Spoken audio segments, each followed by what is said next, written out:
Assalamualaikum warahmatullahi wabarakatuh. Selamat pagi anak-anak.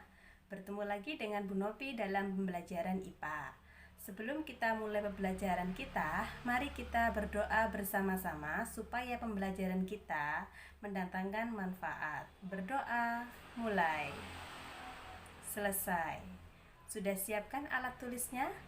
Jangan lupa kalian catat konsep-konsep atau informasi penting yang akan Ibu sampaikan untuk pembelajaran hari ini. Sudah siap? Untuk pembelajaran kali ini, apa saja yang akan kita pelajari? Simak berikut ini.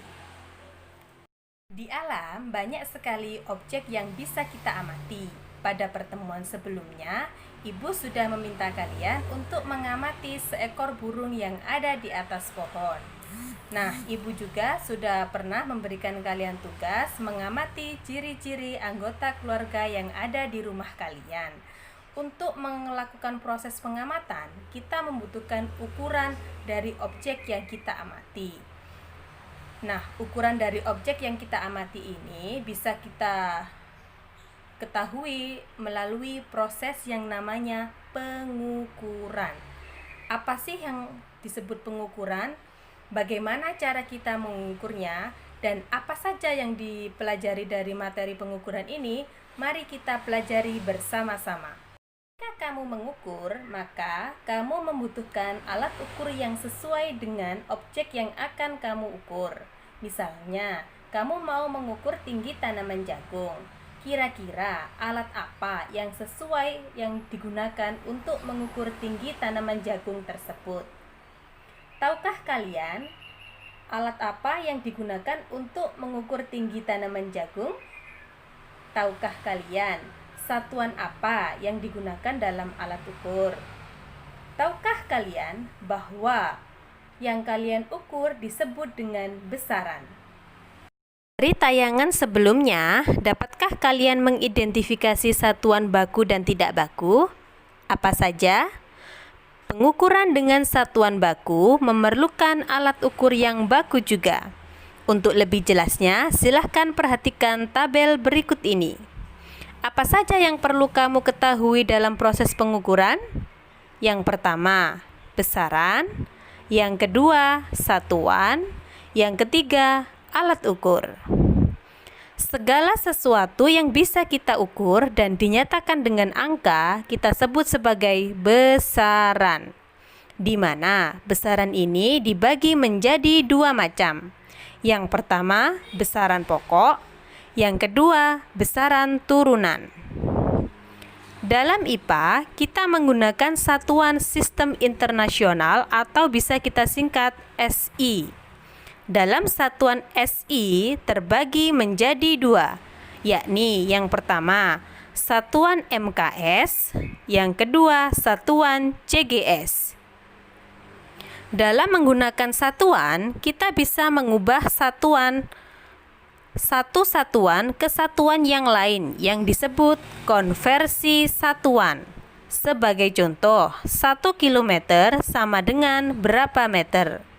1 gram berapa kilogram? 72 km per jam berapa meter per sekon?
seperti contoh yang pertama, kita tulis dulu angka 72 kilometer. Maaf ya, kilometer kita jadikan meter, sama seperti yang di atas, maka kita kalikan 1000. Kemudian bawahnya 1 jam dijadikan sekon, yakni 3600. Nah, kalau bawah nolnya kita coret 2, maka atas juga kita coret 2, sehingga jadi 72 dikalikan 10 dibagi 36. 72 dibagi 36 hasilnya adalah 2. Kemudian dikalikan 10. 2 dikali 10 sama dengan 20. 20 apa satuannya? 20 meter per sekon.